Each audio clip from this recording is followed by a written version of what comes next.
آج 19واں روزہ ہے اور 19واں جو ہے پارہ ہے جس کی ہم تفسیر بیان کرنے جا رہے ہیں۔ اللہ رب العزت نے ارشاد فرمایا وَقَالَ الَّذِينَ لَا يَرْجُونَ لِقَاءَنَا لَوْلَا أُنزِلَ عَلَيْنَا الْمَلَائِكَةُ أَوْ نَرَىٰ رَبَّنَا۔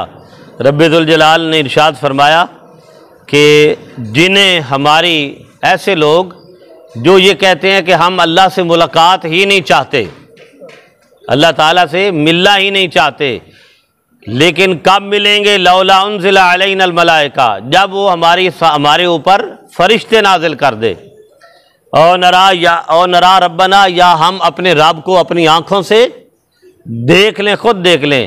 لقد استکبروا فی انفسہم، وہ اپنے غرور اور تکبر میں مارے جا رہے ہیں۔ وَعَتَوْا عُتُوًّا کبیرا، اور اللہ رب العزت نے ارشاد فرمایا کہ حالانکہ یہ جو ہے ان کی بہت ہی بڑی سرکشی ہے اور بہت بڑی ان کی رعونت ہے، یہ غرور اور تکبر ہے ان کا۔ اور پھر فرمایا یوم یرون الملائکۃ، اور وہ دن جس دن یہ فرشتوں کو دیکھیں گے، لا بشرا یومئذ للمجرمین، مگر اس دن ایسے مجرموں کے لیے، گناہ گاروں کے لیے کوئی خوشخبری نہیں ہوگی۔ وَيَقُولُونَ حِجْرًا مَحْجُورًا، ان کے لیے کوئی خوشی نہیں ہوگی اور یہ بالکل محروم کے محروم کر دیے جائیں گے۔ اب یہاں دیکھیے کفار کی منظر کشی اللہ رب العزت نے خود فرمائی ہے کہ دیکھیے آج یہ ایک دنیا ہے، ایک فانی ہے، عارضی دنیا ہے، چاہے کافر ہے، مسلمان ہے، مومن ہے، ہر ایک کی روح نے یہاں سے چلے جانا ہے، اور جسم یہاں رہ جانے ہیں، وہ بھی اہل ایمان کے جسموں کو اللہ تعالیٰ نے عزت دی ہے، اور کفار کے جسم آپ دیکھ لیں کہ کوئی جلا رہا ہے، کوئی پانی میں پھینک دیتا ہے، کوئی کسی کیٹیگری میں چلا جاتا ہے، لیکن یہ کہ ہمارا یہ ایمان ہے کہ اللہ رب العزت نے اس فانی دنیا کے بعد جو ابدی اور دائمی زندگی کا آغاز فرمایا اللہ تبارک و تعالیٰ نے، وہ سارا کچھ ہی ہے، وہی سارا کچھ ہے۔ اب یہ لوگ پہلے بھی کئی دفعہ آیا کہ انبیاء علیہ السلام سے انہوں نے یہی کہا کہ جی فرشتے نازل ہو جائیں ہمارے اوپر، یا اللہ تعالیٰ کوئی اور مخلوق لے آئے، اور مخلوق لے آئے تو پھر ہم تمہاری بات سنیں گے۔ تو اللہ تعالیٰ نے فرمایا کہ تم فرشتوں کو بھی دیکھ لو گے، کافروں مشرکین کو مخاطب، لیکن جب تم انہیں دیکھو گے تو تم دیکھ بھی نہیں سکتے، مگر اس دن تمہارے لیے کوئی بشارت اور خوشخبری نہیں ہے۔ اور اب فرشتوں کی جو بات ہے، فرشتوں کی بات اگلی آیات میں اللہ رب العزت نے تمام چیزوں کا احاطہ فرمایا ہے۔ وَيَوْمَ تَشَقَّقُ السَّمَاءُ بِالْغَمَامِ وَنُزِّلَ الْمَلَائِكَةُ تَنزِيلًا، جس دن آسمان پھٹ جائے گا، آسمان کیا ہو جائے گا؟ پھٹ جائے گا، اور بادل کی شکل میں بن جائے گا، جیسے بادل کے ٹکڑے بنتے ہیں نا، اس طرح بادل، اور حدیث میں آیا کہ ایسے جیسے پھس جائے گا، پھر یعنی اب آپ دیکھیں کہ ایک لنٹر جب گرتا ہے تو وہ ٹوٹ پھوٹ کا شکار ہو جاتا ہے، تو اس طرح یہ ٹوٹا پھوٹا پڑا ہوگا، اور اس کے اوپر فرشتے اس کے کناروں پر پھر رہے ہوں گے، آسمان کے کناروں پر فرشتے۔ حضور علیہ السلام نے ارشاد فرمایا کہ یوم حشر کو، قیامت کے بعد یوم حشر کو پہلا آسمان پھٹے گا، اور پہلے آسمان کے جو فرشتے ہیں وہ لاکھوں کی تعداد میں ہیں۔ یہ میں نے وہ معراج النبی صلی اللہ علیہ وسلم کا تذکرہ کرتے ہوئے میں نے یہ عرض کی تھی کہ جو دربان ہے، دربان، اس دربان نے جب حضور علیہ السلام کو سے اجازت چاہی، سلام دعا ہوئی، اس دربان کی سپرویژن میں 70,000 فرشتے ہیں، اور ان 70,000 میں سے ایک ایک فرشتے کے انڈر 70,000 فرشتے ہیں۔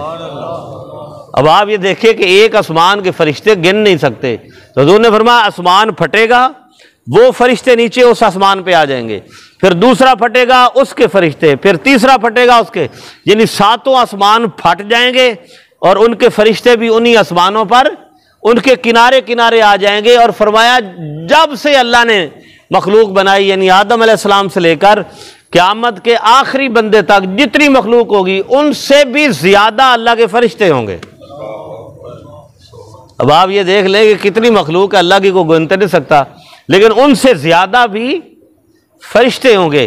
اور یہاں تک فرمایا کہ جب یہ سارا آسمان پھٹ جائے گا، اور اس کے بعد پھر اللہ کی جنت دوزخ، اس کا نظارہ اللہ تعالیٰ کی شان ہے، اس کے بعد پھر اللہ تبارک و تعالیٰ کا عرش اترے گا نیچے. اس کی کرسی بھی تو لگنی ہے نا. لمن الملک اليوم کا نکارہ بھی تو اس نے بجانا ہے. وہ عرش اترے گا اور رب ذوالجلال کے عرش کے 8 پائے ہیں جو حدیث میں آیا, اور ہر پائے کو ایک فرشتے نے پکڑا ہوا ہے.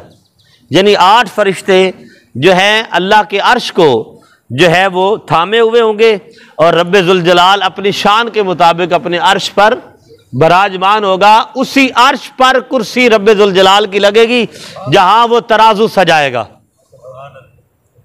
اچھا, اب میں یہ حدیث پڑھ کے حیران ہوا کہ حضور علیہ الصلوۃ والسلام نے فرمایا وہ جو فرشتے ہیں نا عرش کے پائے جنہوں نے تھامے ہوئے ہیں, ان کی پاؤں کے تلوے سے لے کر پاؤں کے تلوے سے لے کر پاؤں کے ٹخنے تک پہنچنے کے لیے, پاؤں کے تلوے سے لے کر ٹخنے تک پہنچنے کے لیے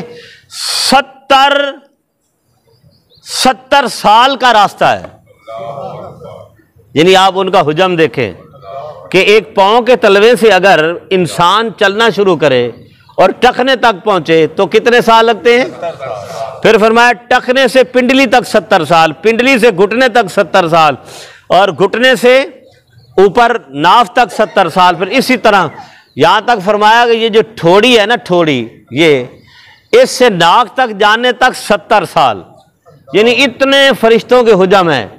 اور جو حضرت جبریل امین میں کے بارے میں آقا علیہ السلام نے فرمایا کہ 600 پر ہیں, اور ایک پر بھی اگر ماریں وہ زمین پر تو مشرق مغرب شمال جنوب محیط ہو جائے ایک پر سے. مگر جب حضور کی بارگاہ میں جبریل امین علیہ السلام تشریف لاتے تھے تو وہ عام انسان کی شکل میں تشریف لاتے تھے یا غیر مری شکل میں جو نظر ہی نہیں آتی. تو یہ اللہ تعالیٰ کے فرشتوں کا عالم دیکھیں تو بندے کہاں ہیں.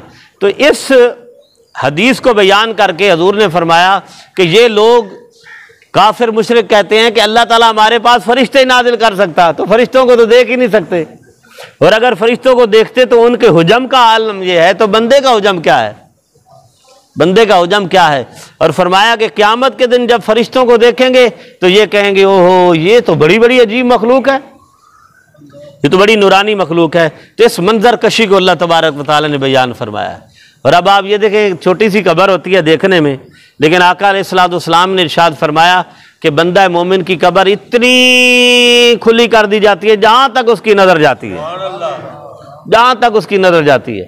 اس میں منکر نکیرین بھی ہیں اور فرشتے بھی ہیں, پتہ نہیں کیا کیا مناظر ہیں, یہ تو اللہ تعالیٰ کی ذات جانتی ہے نا. اللہ اکبر. اگلی آیات میں اللہ رب العزت نے, میں مختصر کر رہا ہوں, اور اس کے ساتھ جو ہے یہ وَلَقَدْ آتَيْنَا مُوسَى الْكِتَابَ وَجَعَلْنَا مَعَهُ أَخَاهُ ہارون, یہ جو 19واں پارہ نا, اس میں حضرت ہود علیہ السلام, شعیب علیہ السلام, صالح علیہ السلام, لوط علیہ السلام, موسیٰ علیہ السلام, ابراہیم علیہ السلام, اکثر انبیاء کی دعوتوں کا ذکر ہوا ہے. اس لیے حفاظ کہتے ہیں کہ 19واں پارہ بہت مشکل ہے. یہ اب آپ دیکھیں کہ ہم یہ ایک سورت یاد کر لیں تو ہمارے لیے مشکل ہوتا ہے اس کو ریمین رکھنا, اس میں ریٹین رکھنا, اس کو برقرار رکھنا. اور کمال ہے یہ اللہ تعالیٰ کی کہ قرآن کی شان امتیازی ہے کہ حفاظوں کے دل میں اللہ نے یہ جو ہے وہ بھرا ہے, اور وہ ماشاءاللہ بہترین طریقے سے سنا رہے ہوتے ہیں. تو یہ اللہ تعالیٰ کی دین ہے اور قرآن کا اعجاز ہے. تو فرمایا اب اچھا اس میں اب مختلف انبیاء علیہ السلام کی دعوت کا ذکر ہے. تو اللہ تعالیٰ نے یہاں تک یہ فرمایا کہ جنہوں نے انبیاء کو تنگ کیا اور تکلیفیں دیں وہ قومیں برباد ہو گئیں, وہ قومیں برباد ہو گئیں. اللہ نے ان پر عذاب نازل فرمایا, اللہ تعالیٰ نے ان پر مختلف سختیاں اور تنگیاں نازل فرمائیں. اور آج بھی اگر ہم اپنے نبی آقا علیہ الصلوۃ والسلام کی عزت احترام اس طریقے سے نہیں کرتے جس طرح کرنا چاہیے تو ہمارے اوپر بھی سختیاں ہیں. ہمیں بھی ناموس مصطفیٰ, عزت مصطفیٰ, عصمت مصطفیٰ صلی اللہ علیہ وسلم کی پاسداری کے لیے اپنی بہترین کوشش کرتے رہنا چاہیے. پھر آگے اللہ تبارک و تعالیٰ کہ قدرت کی دلیلیں اس کا ذکر فرمایا. آگے پھر فرمایا وَهُوَ الَّذِي أَرْسَلَ الرِّيَاحَ بُشْرًا بَيْنَ يَدَيْ رَحْمَتِهِ, وہ رب ہے جو اپنی مرضی سے, اپنی رحمت سے, بران رحمت جو ہے تمہیں خوشخبری دینے کے لیے, بران رحمت کو لانے کے لیے مختلف ہوائیں بھیجتا ہے, مختلف ہوائیں بھیجتا ہے۔ اور رب ذوالجلال نے فرمایا انزلنا من السماء ماء طہورا، اور ہم نے آسمان سے تمہارے لیے پاک پانی کو نازل کیا۔ ایک دن حضرت جبریل امین آقا علیہ السلام کی بارگاہ میں تشریف لے آئے تو حضور علیہ السلام نے فرمایا جبریل میرا دل کرتا ہے کہ یہ جو بارشوں کا فرشتہ ہے نا میں اس سے گفتگو کروں۔ تو جبریل امین نے عرض کی یا رسول اللہ، جبریل کے تو سارے فرشتے تابع ہیں نا، جبریل امین تو سید الملائکہ ہے نا، سارے فرشتوں کے سردار ہیں۔ فرمایا نہیں کہ وتنزل، وہ جو سورہ قدر میں اللہ تبارک و تعالیٰ نے ارشاد فرمایا جی وتنزل الملائکۃ والروح، کہ سارے فرشتے والروح جبریل امین کا لقب ہے، ان کے ساتھ اللہ کا امر لے کر زمین پر شب قدر کو نازل ہوتے ہیں۔ تو وہ حضرت جبریل امین اللہ کے حکم کے پابند ہیں، جبریل امین کے حکم کے سارے فرشتے پابند ہیں۔ اللہ تعالیٰ کے رسول آقا صلی اللہ علیہ وسلم نے فرمایا کہ جبریل میں ملنا چاہتا ہوں۔ یا رسول اللہ، آپ نے اشارہ کیا، جبریل امین نے بارشوں کا بادلوں کا فرشتہ سامنے آ کے بیٹھ گیا، کیونکہ اللہ تعالیٰ نے ڈیوٹیاں لگائی ہیں نا، ہواؤں کا فرشتہ، بادلوں کا، بارشوں کا، رزق بانٹنے، یہ ساری اس کے حکم سے ہے، موت کا فرشتہ جیسے۔ تو اللہ تعالیٰ نے جب وہ فرشتہ آ گیا تو حضور علیہ السلام نے فرمایا ہاں بھائی بتا بارش کیسے برساتا ہے؟ تو عرض کرنے لگا یا رسول اللہ میں اللہ کے حکم سے جیسے اس کا حکم ہوتا ہے، میں فلاں شہر میں، فلاں ملک میں، فلاں بستی میں جو ہے، یہاں تک رب فرما دیتا ہے کہ تو نے فلاں بستی میں اتنے قطرے گرانے ہیں۔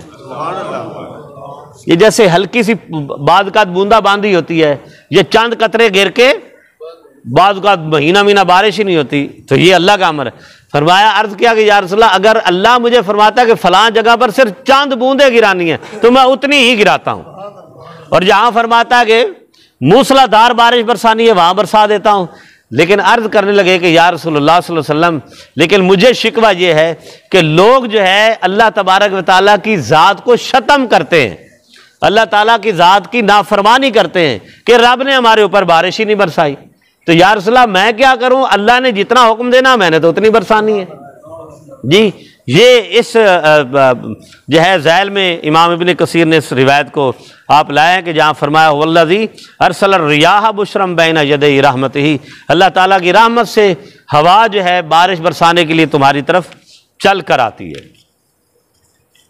پھر اللہ تعالیٰ نے آگے اپنی قدرت کی نشانیاں بیان فرمائیاں، پھر اللہ کی ذات پر توکل جو ہے اس کی بات، اور پھر یہ بڑی خوبصورت آیات جو بڑی بہترین ہیں مومنین کو اوصاف کے حوالے سے وعباد الرحمن الذین یمشون علی الارض ہونا واذا خاطبهم الجاہلون قالوا سلاما۔ میں شاید غالباً کل یا پرسوں بھی یہ آیت پڑھ رہا تھا کہ جو اللہ کے بندے ہیں، رحمان کے بندے ہیں، جو زمین پر چلتے ہیں تو ہونن ہولے ہولے چلتے ہیں۔ جی جب زمین پر چلتے ہیں تو بڑے ہی جناب علی ایک عاجزی کے ساتھ، انکساری کے ساتھ، بڑے ایک مطلب اللہ تعالیٰ کی بارگاہ کا خیال کر کے کہ میرے سے کوئی زیادتی نہ ہو جائے، اللہ کی کسی مخلوق کے ساتھ زیادتی نہ ہو جائے۔ وَإِذَا خَاطَبَهُمُ الْجَاهِلُونَ قَالُوا سَلَامًا، اگر انہیں کوئی تنگ کرتا ہے، ان کی بات نہیں سنتا تو وہ کہتے ہیں بس ٹھیک ہے یار تیری اپنی مرضی، قَالُوا سَلَامًا کہتے ہیں جاؤ اللہ تمہیں ہدایت دے۔ وَالَّذِينَ يَبِيتُونَ لِرَبِّهِمْ سُجَّدًا وَقِيَامًا، اور یہ وہ ہیں جو رات کو اپنے رب کی بارگاہ میں قیام کرتے ہیں، سجدے کرتے ہیں۔ وَالَّذِينَ يَقُولُونَ رَبَّنَا اصْرِفْ عَنَّا عَذَابَ جَهَنَّمَ، جو یہ کہتے ہیں کہ یا ہمارے پروردگار ہم سے اپنا عذاب ہٹا لے، ہمیں اپنے عذاب سے بچا لے۔ إِنَّ عَذَابَ كَانَ غَرَامًا، ہم سے اپنا عذاب ہٹا لے کیونکہ وہ جو تیرا عذاب ہے وہ بہت زیادہ جو ہے وہ گرفت کرنے والا ہے، بہت زیادہ پکڑنے والا ہے، چمٹ جانے والا ہے۔ تو اس کی آگے کافی جو ہے وہ میں صرف یہ وہ چونکہ ذکر آ گیا کہ اللہ تعالیٰ نے ارشاد فرمایا رات کو قیام کرتے ہیں، تو میاں محمد بخش صاحب کا جو شعر ہے رات پوے تے درد مندانو، رات پوے تے بے دردانو سکھ دی نیندر آوے، رات پوے تے بے دردانو سکھ دی نیندر آوے، درد مندانو تانگ سجن دی ستیاں آن جگاوے۔ جنہیں اللہ تعالیٰ جگانا چاہتا ہے، آج کل دیکھ لیں مشکل سے 2 گھنٹے بھی رات کو سونا نہیں ہوتا. اگر آپ سونا چاہیں تو سوتے سوتے جب نیند آتی ہے تو اس کے 2 گھنٹے کے بعد پھر اٹھنا ہوتا ہے. وہی رب ہے جو آج کل ہمیں اس وقت اٹھا دیتا ہے سحری کے وقت. اور میں نے وہاں بھی عرض کیا تھا اور پھر میں ریمائنڈ کرا رہا ہوں کہ تہجد ضرور پڑھیں رمضان میں. 1 گھنٹا کم از کم پہلے اٹھیں, 1 گھنٹا, تاکہ اس لیے 15 منٹ 20 منٹ 25 منٹ آدھا گھنٹہ نہ اٹھیں بس میں نے سحری کرنی ہے. اٹھیں, فریش ہوں, وضو کریں, کم از کم 4 نفل اللہ کی بارگاہ میں جھکیں تہجد کی. ہو سکتا ہے اسی وجہ سے ہی اللہ تبارک و تعالی ہماری گھٹی میں جو ہے اور ہماری عادت میں تہجد کی شان اور عزت ڈال دے. اللہ اکبر, سبحان اللہ کہہ دیجئے. آگے پھر گناہ کبیرہ مختلف ہیں, ان کی اللہ رب العزت نے جو ہے وہ بات فرمائی ہے. میں اس کو بھی ذرا تھوڑا آگے لے کے چل رہا ہوں چونکہ آگے ایک بڑا خوبصورت موضوع آ رہا ہے. آگے دیکھیے حضرت موسیٰ علیہ السلام کا اور فرعون کا مکالمہ پھر آیا ہے. واقعتاً مشکل لفظ ہے پارا آپ صاحب. یہ اس میں جو کہ متشابہات ہیں نا, متشابہات ہیں قرآن کی. یہی تو شان ہے کہ ایک آیت جس جگہ آئی دوسری جگہ آئی, لیکن اس میں الفاظ میں تھوڑا سا آگے پیچھے ہو جاتا ہے تو وہاں سے بندہ پھسل بھی جاتا ہے. بعض اوقات جیسے یہاں آپ اتنا ہی اندازہ لگا لیں کہ ان الذین کفروا سواء علیہم انذرتم ام لم تنذرہم لا یؤمنون. اب یہ پہلا پارہ ہے سورہ بقرہ اور یہی آیات آگے سورہ یاسین میں آ گئی ہیں. تھوڑا سا بندہ اٹکے تو پہلے کے جائے 22ویں پارے میں چلا جاتا ہے. اور سر یقین کریں, میں کہتا ہوں کہ نفاذ کی ہمت ہے, اللہ نے ہمت دینی ہوتی ہے. اور جب پڑھ لیتے ہیں تو ہمیں اتنا اپریشیٹ کرنا چاہیے. جیسے میں بعض بار صبح بھی کہہ رہا ہوں, ان کی ہم خدمت یہاں نہیں ہر جگہ, ان کی خدمت تو ہم کر ہی نہیں سکتے. کریں. اب دیکھیں 20 تراویحوں کا خیال رکھنا, رکوع سجود کا خیال رکھنا, اپنی منزل کا خیال رکھنا. اور ہم تو جب پڑھ کے آتے ہیں کہتے ہیں حافظ صاحب نے آج لمحیاں پڑھا چھڑیاں نے, ہیں جی. عام بندے نے تو یہی کہنا ہے. اور اس کی جان پہ کتنی بنی ہوئی ہے کہ ہر ایک کا خیال رکھنا ہے. اور اکثر آپ نے دیکھا کہ حافظ صاحب بھول گئے تھے, اسی بھی ہم بھی بھول گئے. ٹھیک ہے نا جی, ہم تو اس کے پیچھے امام کے اللہ اکبر. تو اتنی بھی یعنی پیچھے بعض اوقات ہمیں وہ ایکٹیونیس نہیں ہوتی کہ حافظ صاحب اگر بیٹھ گئے ہیں تو جناب تسی بیٹھ گئے, انہوں نے کہا جی تھوڑے پیچھے ہی ہے. تو یہ معاملات ہیں بہرحال. تو آگے اللہ تبارک و تعالیٰ نے پھر یہ سبحان اللہ حق و باطل کا ذکر فرمایا ہے. آگے یہ فرما دیا کہ حق نہیں غالب آنا ہے. کس نے غالب آنا ہے؟ او مسلمانوں جاگ جاؤ, اللہ کا دین جو ہے نا وہ غالب ہے. پریشان ہونے کی ضرورت نہیں ہے. یہ آزمائشیں دیکھیے, بے شک اس وقت اعمال بہت کمزور ہیں, ہم بہت کمزور ہو چکے ہیں, ایمان کمزور ہو چکے ہیں, تعداد میں بہت زیادہ ہیں. لیکن گھبرانا نہیں ہے, پریشان نہیں ہونا, اللہ کی ذات پر توکل رکھنا ہے. اللہ تعالیٰ رحمت فرمانے والا ہے. پھر فرعون اور فرعونیوں کا, اہل فرعون کا جو ہے وہ عبرتناک انجام, وہ اس پہ پہلے گفتگو ہو چکی ہے کہ اب یہ امام ابن کثیر نے 2-4 روایتیں مختلف لکھی ہیں کہ فرعون نے 10 لاکھ کا لشکر تیار کیا تھا حضرت موسیٰ علیہ السلام کو پکڑنے کے لیے. جب حضرت موسیٰ علیہ السلام کو حکم آیا کہ جب صبح مرغ اذان دے تو اس وقت آپ اپنی قبطی قوم کو لے کے آپ تشریف لے جائیں دریائے نیل کی طرف, یا آپ یہاں سے اس مصر کو چھوڑ کے چلے جائیں. تو قبطی قوم جو ہے وہ بھی بڑی لاڈلی تھی, سمندر بھی پار ہو گیا, اور آگے سمندر میں تو اللہ تعالیٰ نے فرعون کو غرق کر دیا جہاں اس نے کہا آمنت برب موسیٰ و ہارون. اس کی تفصیل پہلے. اب قبطی قوم جب وادی طے میں گئی وہ بھی بڑی لاڈلی تھی, حضرت موسیٰ علیہ السلام کی قوم. تو سوری قبطی بنی اسرائیل, قبطی تو فرعون کی تھی, میں معذرت کرتا ہوں. فرعون کی قبطی تھی, بنی اسرائیل حضرت موسیٰ علیہ السلام کے, وہی بڑے لاڈلے تھے. ٹھیک ہے نا جی. اللہ تعالیٰ نے اتنی شان دی وادی طے میں جب چلے گئے تو کہتے ہیں موسیٰ علیہ السلام پانی کہاں سے پیے گئے؟ اللہ تعالیٰ نے فرمایا فَضْرِبْ بِعَصَاكَ الْحَجَرَ, اے موسیٰ اپنا عصا اس پہاڑ پر ماریں, اللہ تعالیٰ اس پتھر سے جو ہے چشمے جاری فرمائے گا. تو 12 قبائل تھے, 12 چشمے جاری ہو گئے. اچھا موسیٰ علیہ السلام پانی تو دے دیا, اب کھائیں گے کیا؟ اللہ نے فرمایا یہ بھی بندوبست کر دیتے ہیں. جب صبح اٹھتے تھے تو قرار بھی آ جاتا تھا اور مٹھاس بھی آ جاتا تھا, مان بھی تھا اور سلوا بھی تھا, میٹھی چیز بھی اور مچھلی بھنی ہوئی مچھلیاں اور یہ سارے معاملات بھی. سبحان اللہ. اچھا موسیٰ علیہ السلام اب ہم کھاتے ہیں تو اب ہم یہ حاجت کہاں کریں گے؟ انہیں ڈکار آتا تھا, ہر چیز ہضم ہو جاتی تھی. کیا جنت کے خسائل اللہ نے وہاں دے دیے. موسیٰ علیہ السلام اب ہم نہائیں کیسے، یہ ہم صاحب کپڑے کیسے دھوئیں، کیا ہے یہ کپڑے کہاں سے لیں گے بتا. تو جو بچہ پیدا ہوتا وہ کپڑوں کے ساتھ ہی آتا تھا، جیسے جیسے وہ بڑا ہوتا کپڑے بھی ساتھ ساتھ.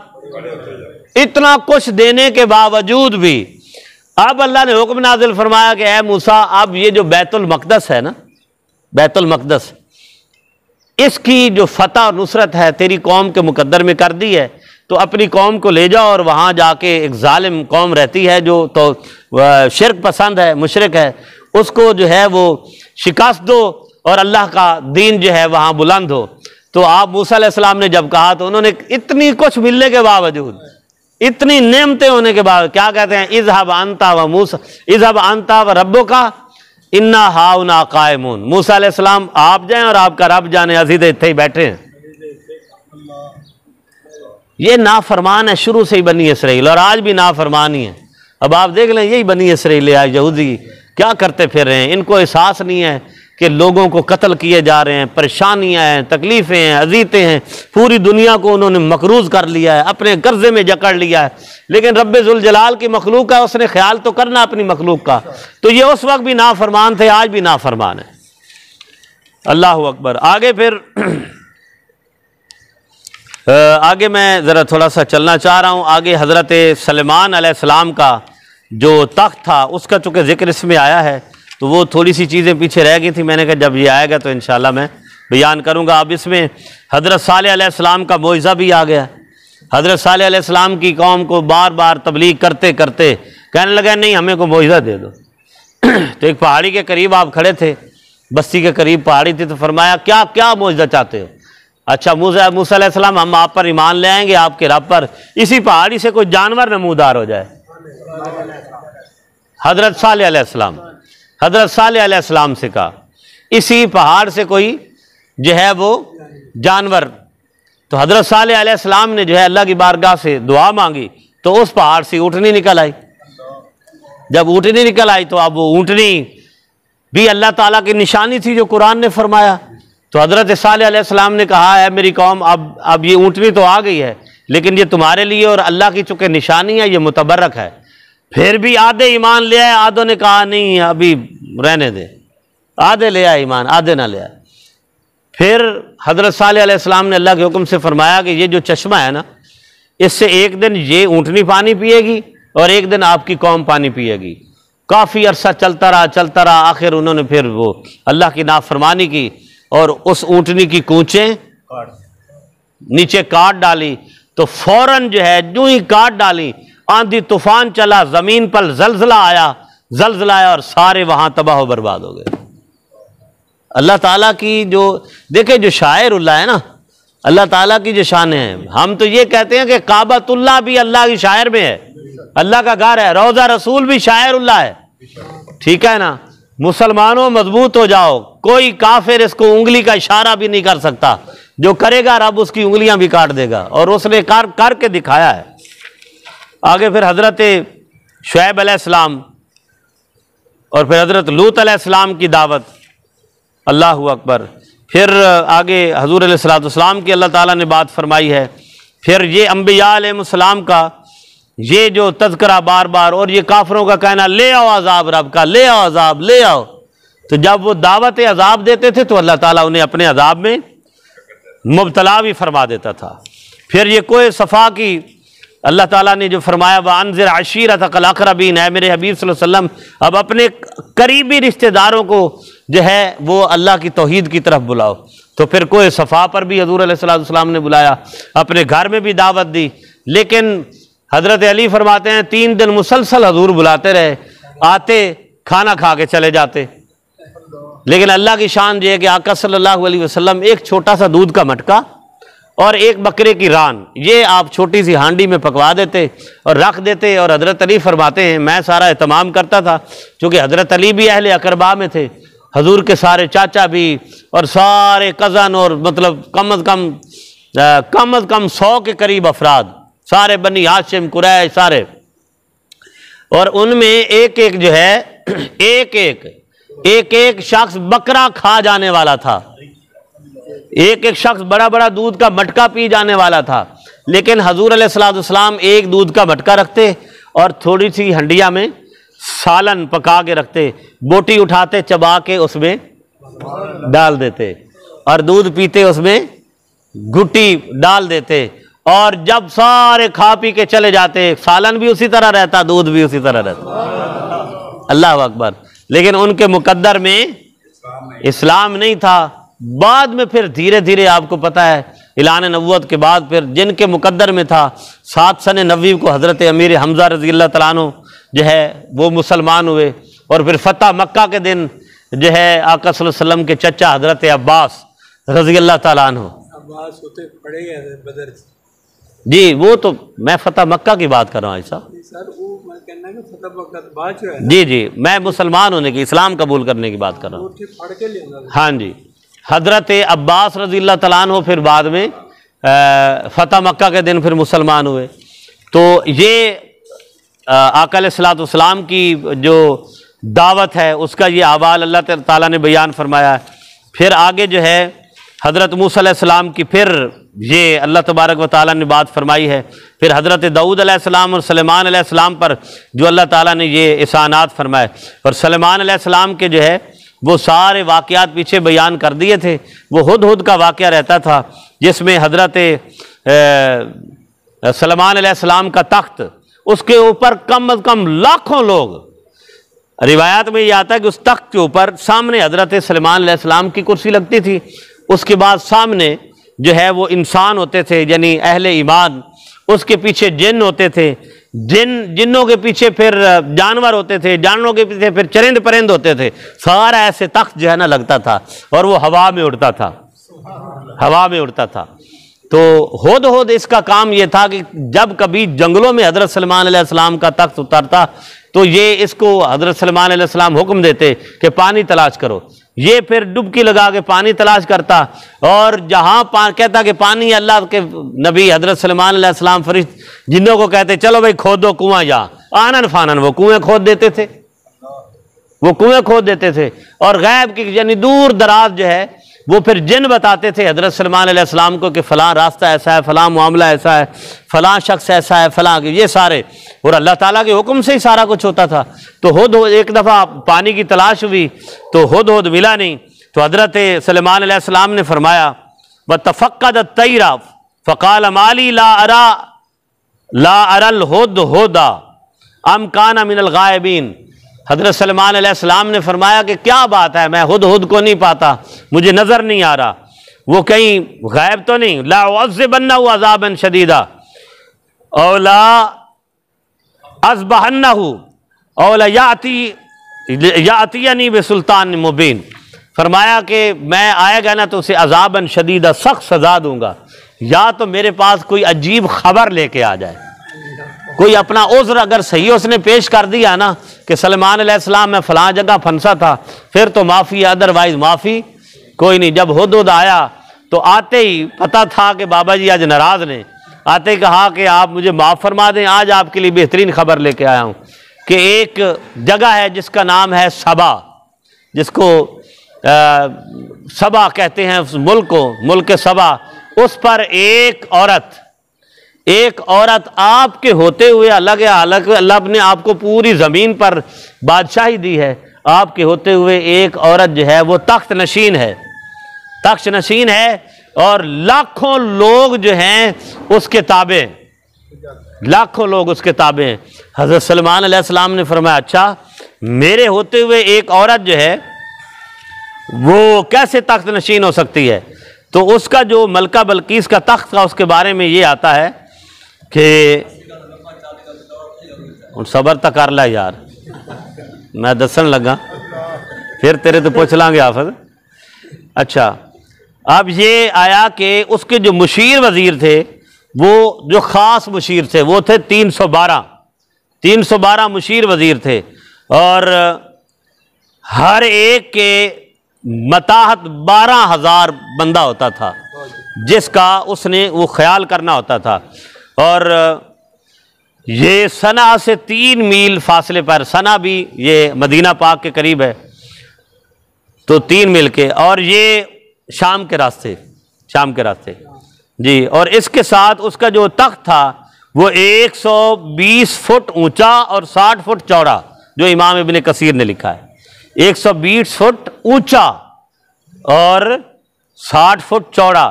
اس کے اوپر آگے جو لکھا ہے کہ 600 عورتیں ہر وقت اس کی خدمت میں رہتی تھیں، 600 اس کی کنیزائیں تھیں، اس کی لونڈیاں غلام تھیں، وہ ہر وقت اس کے لباس، وضع، قطع، جوتے، کھانا، اس کا وہ خیال رکھتی تھی، یہ سارا۔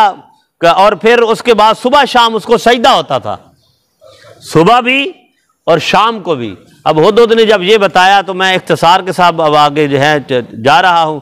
پھر حضرت سلمان علیہ السلام نے کہا کہ یہ میرا خط لکھ جا، اور یہ میرا خط جا کے اس کو دے کے آ۔ اپنے محل میں اکیلی بیٹھی ہوئی تھی تو اس کے سامنے ایک سٹیمپ لگا ہوا، جب ایک لفافہ اس نے دیکھا وہ حیران ہوگی کہ یہ کیا، میرے محل میں کون آ گیا، میرے بستر تک کون پہنچ گیا۔ اور اس کو شک پڑا کہ یہ جو کھڑکی کی تھوڑی سی جو ہے نا یہ جگہ باقی ہے، یہاں سے کوئی ایسی مخلوق آئی ہے اور کسی ایسے نے بھیجا ہے جو رب کا بندہ ہے۔ کیونکہ جب اس نے وہ خط لکھا ہوا جو ہے وہ کھولا تو شروع میں لکھا ہوا تھا بسم اللہ الرحمن الرحیم، اور آخر میں جو سٹیمپ لگی ہوئی تھی وہ حضرت سلمان علیہ السلام کے نام کی لگی ہوئی تھی۔ تو اس نے ساروں کو بلایا، اپنے درباریوں کو، مشیروں کو، کہ یہ ماجرا ہے۔ تو سب نے کہا جی ہم جنگ کرتے ہیں۔ حضرت تو وہ کہنے لگی کہ نہیں، یہ جو بسم اللہ الرحمن الرحیم ہے نا یہ کوئی رب کی طاقت والا ہے، میں اس کے خلاف جنگ نہیں کر سکتی، جنگ نہیں کر سکتی۔ تو اس نے سارا کچھ اس نے کہا جی میں ان کے پاس جاؤں گی اور اپنے آپ کو حاضر کر دوں گی۔ وہ وہاں سے چلی اور حضرت سلیمان علیہ السلام کو خبر دی گئی کہ ملکہ سبا بلقیس اپنے جو ہے وہ ریاست سے آپ کے پاس پیش ہونے کے لیے آ رہی ہے۔ تو حضرت سلمان علیہ السلام نے اس وقت کہا کہ کون ہے جو اس کے پہنچنے سے پہلے پہلے اس کا تخت میری بارگاہ میں لا سکتا ہے، میری بارگاہ میں لا سکتا ہے۔ تو آپ کو پتا سب سے پہلے قالا افریت من الجن، ایک طاقتور جن کھڑا ہوا، انا آتی کا بھی قبل ان تقوم من مقام کا، میں آپ کے پاس لا سکتا ہوں لیکن اتنی دیر لگے گی کہ آپ بیٹھے ہیں تو کھڑے ہوں گے۔ اب میں بیٹھا ہوں، کھڑے ہونے میں کتنی دیر لگتی ہے؟ 2-4 سیکنڈ۔ تو حضرت سلمان علیہ السلام نے فرمایا وَإِنِّي عَلَيْهِ لَقَوِيٌّ عَزِيمٌ امین۔ آگے کہا آپ نے قال الذی عنده علم من الکتاب انا آتیک بہ قبل ان یرتد الیک طرفک، آپ نے فرمایا نہیں اس سے بھی جلدی چاہیے۔ تو پھر آپ کا وہ غلام، آپ کا وہ صحابی، وہ جو محرر تھا، کہتے یہ ہیں کہ حضرت آصف برقیہ وہ آپ کے خطوط لکھا کرتا تھا، آپ کے خطوط لکھا کرتا تھا، کاتب تھا، جیسے حضور علیہ السلام کے کاتبین وحی تھے۔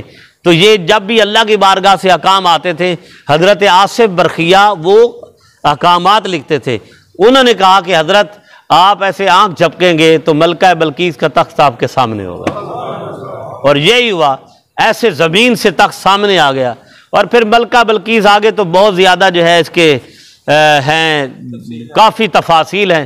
ملکہ بلقیس جب وہ حاضر ہوئی تو وہ منظر دیکھ کے ہی حیران ہو گئی کہ جن، چرند، پرند، جانور، انسان ایسی، اور حضرت سلمان علیہ السلام اتنے خوبصورت تخت پر بیٹھے ہیں۔ وہ کہتی تھی کہ میں اپنے تخت پر گھمنڈ کرتی تھی، جو تخت ہیروں سے بنا ہے، جواہرات سے بنا ہے، یاقوت سے بنا ہے، شیشوں سے بنا ہے، زمرد سے بنا ہے، ہر قیمتی سے قیمتی چیز بنی ہے، مگر یہ تو وہ تخت ہے کہ جس کے سامنے میرا تخت کچھ بھی نہیں ہے۔ بہرحال وہ ملکہ بلقیس جب سامنے آئی تو حضرت سلمان علیہ السلام سے گفتگو ہوئی، اور گفتگو کرنے کے بعد انہوں نے سلمان علیہ السلام کا کلمہ پڑھ لیا اور کہا کہ بابا جی ہم آپ سے لڑائی نہیں کر سکتے۔ اور وہ اپنوں سمیت جتنے بھی ساری رعایا اس کی تھی اور خود حضرت سلمان علیہ السلام کی بارگاہ میں اس نے کلمہ پڑھ لیا اور وہ مسلمان ہوگی۔ وما علیہ الا البلاغ۔